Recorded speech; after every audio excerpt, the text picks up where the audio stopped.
quando nós falamos em diagnóstico veterinário, nós precisamos, então, ter muito claro isso. O diagnóstico veterinário deve ser realizado por médico veterinário. Só que aqui existe um outro ponto que também eu sempre chamo atenção quando nós fazemos nossas palestras ou nossas, mesmo aulas, mesmo com nossos acadêmicos. Existe uma diferença grande entre exercer a medicina veterinária, ser um médico veterinário que exerce a profissão, ou ser um portador de diploma. Então, nós frisamos isso no sentido do diagnóstico, porque quando nós falamos que o diagnóstico veterinário deve ser realizado por um médico veterinário, conduzido por um médico veterinário, nós estamos dizendo que esse profissional deve realizar esse diagnóstico, né, com uma conduta compatível com a profissão de médico veterinário, ou seja, ele deve seguir todos os passos necessários à realização de um diagnóstico.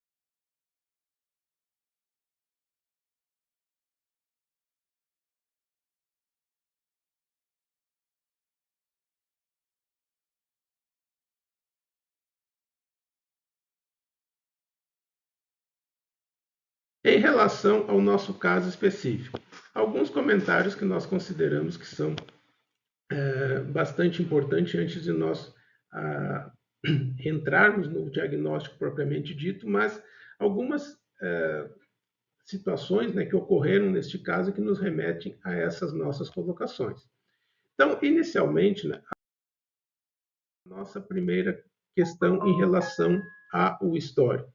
E aqui nós temos uma situação, né, que nós sempre precisamos entender, né, que quando nós estamos diante de situações reais, o histórico, a coleta de dados, ou seja, as informações epidemiológicas, elas são muito importantes.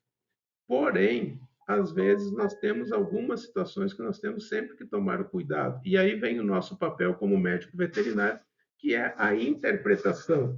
Então, muitas vezes, né, em uma ficha epidemiológica, ou aí vem a questão, né, que quando nós falamos que investigação epidemiológica é diferente de preenchimento de fichas, né, porque nós, no nosso papel de médicos veterinários, temos que entender que aquelas informações que são repassadas pelo proprietário, ele não tem a nossa formação. Então, ele repassa aquelas informações, né, conforme ele julga importante, ou mesmo, às vezes, conforme respondendo às nossas perguntas.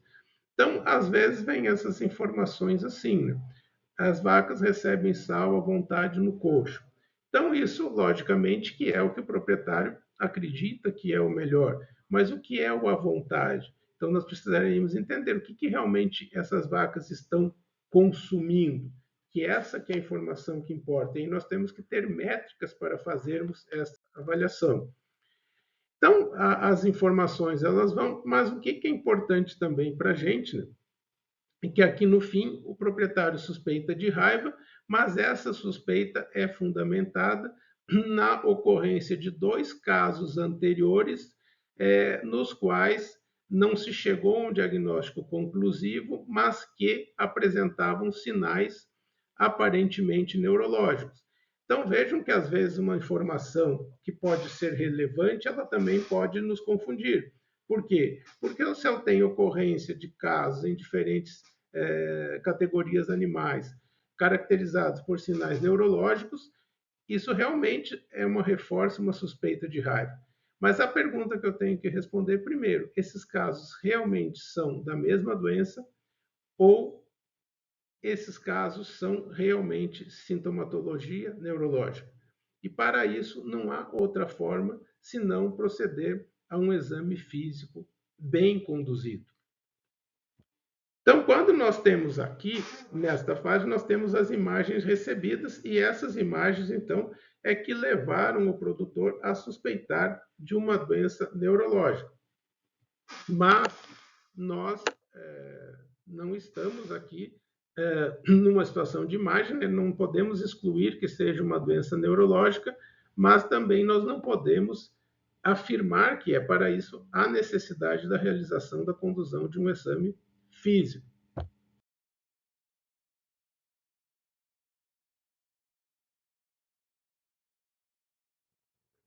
Então vejam que aqui, quando nós conseguimos, esse animal foi encaminhado ao hospital veterinário e quando a gente consegue realmente conduzir um exame físico, nós podemos fazer. E aí o exame físico, principalmente para doenças neurológicas, nós temos que fazer todos os testes de sensibilidade, né, testar tônus muscular, avaliação também de outras questões, como a percepção do animal ao ambiente, como aqueles reflexos de ameaça, enfim, toda aquela sequência de um exame neurológico.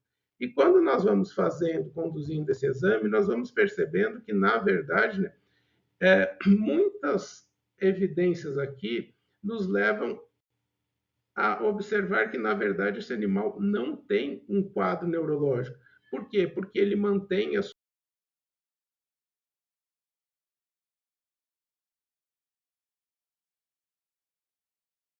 sensibilidade, ele responde, então, no caso, a sua consciência está normal, né? Lógico que isso não eliminaria uma possibilidade de uma lesão de sistema nervoso periférico, ou mesmo, às vezes, de uma lesão medular mais caudal, mas a gente percebe que, além da consciência, do tônus de musculatura, ele permanece com sensibilidade. E aqui nós temos, veja que mesmo nos membros pélvicos, ele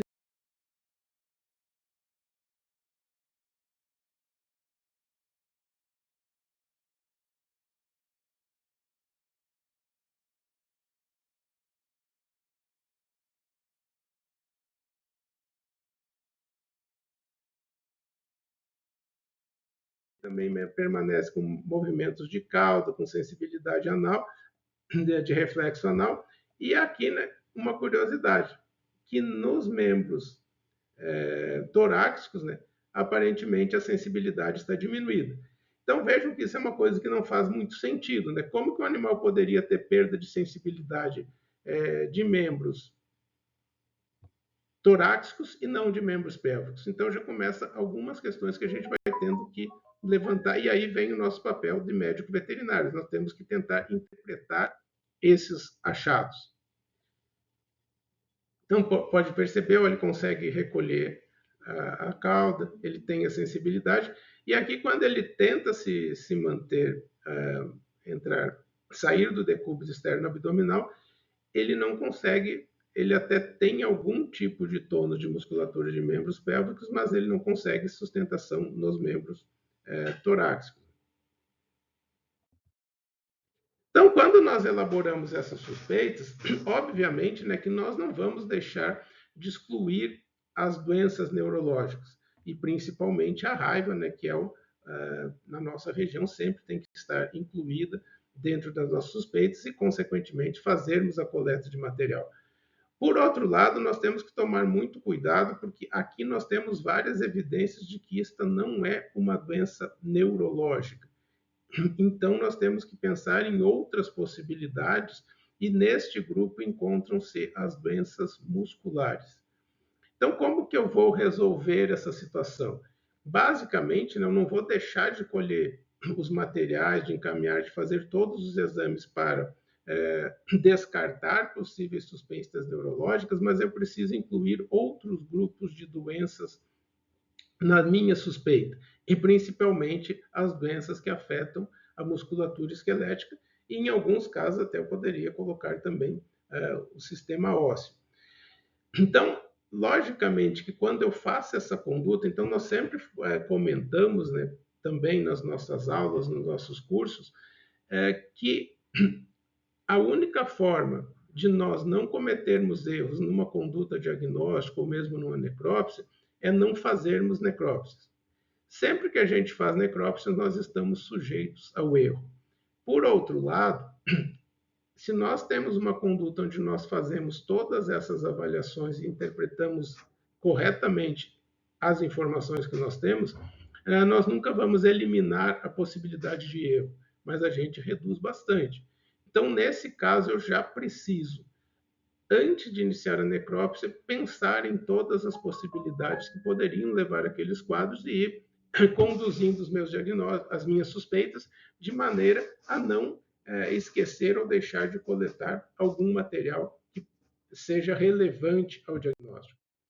Então, é importante também, desde o início, né, nós fazermos, é um animalzinho jovem, isso poderia ser uma compressão de medula resultante de algum abscesso pela via, por exemplo, uma onfalite, uma onfaloflebite. Então, nós temos que fazer o exame, né, dessas situações.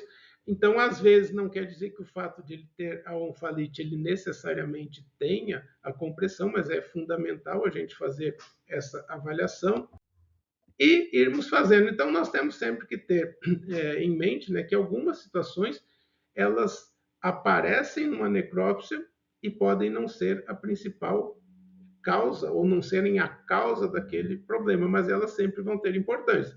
Por exemplo, eu estou observando aqui que esse animal tem parasitismo por carrapato.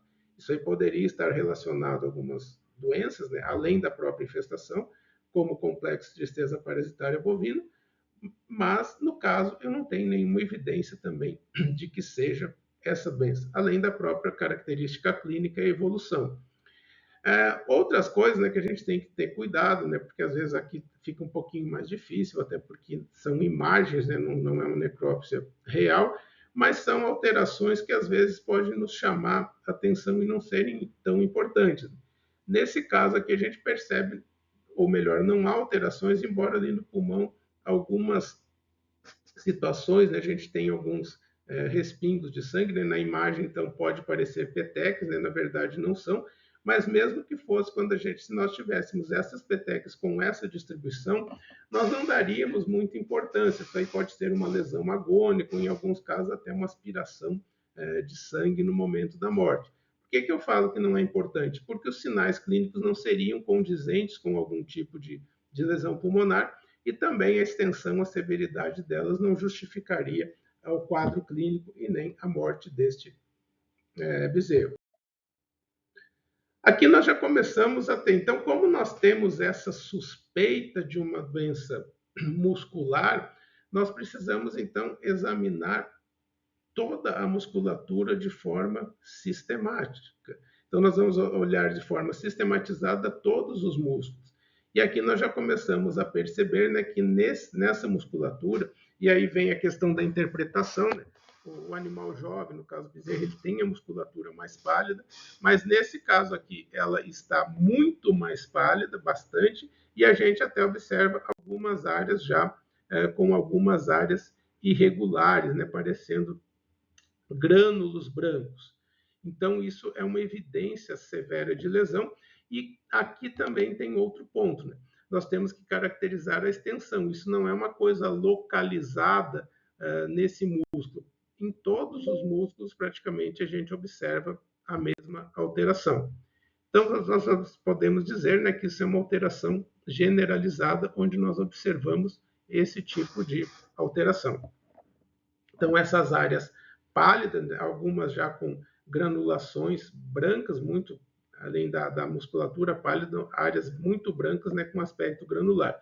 E às vezes, nesses casos aqui, quando a gente vai cortando, né, a gente pode perceber que a faca, às vezes, até dá uma impressão, né, de estar rangendo, como se estivesse cortando areia. E na histopatologia, né, em praticamente todos os músculos avaliados, nós observamos essas áreas extensas de necrose já com calcificação, que são essas áreas mais azuis, né? Então ele tem muita regeneração, necrose, já a regeneração e muita calcificação.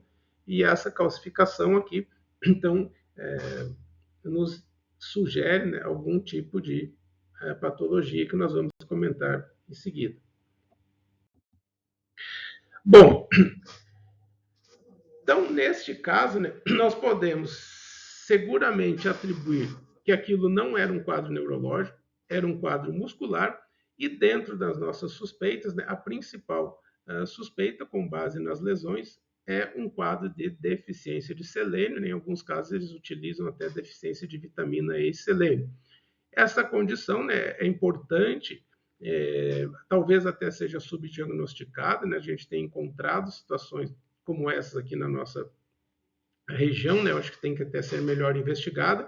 As lesões são bastante características, né? Embora seja importante também a gente fazer sempre a confirmação por determinação de selênio. Isso pode ser feito em amostras de fígado, no caso do animal já morto, ou mesmo se o animal ainda está vivo, em análise de sangue. No caso da vitamina E, se quiser também fazer a avaliação, aí sim essas amostras têm que ser colhidas os exames são realizados no sangue, né, e é importante a realização dessas coletas em frasco âmbar. Então, aí nós podemos fazer a determinação do selênio, da vitamina E, e em alguns casos também em amostras de sangue pode fazer a determinação da enzima glutatione peroxidase. Bom, basicamente, então, né, nós apresentamos esse caso e estamos abertos, né, nós vamos deixar o grupo aberto novamente, para caso que vocês tenham dúvidas, vocês podem nos remeter.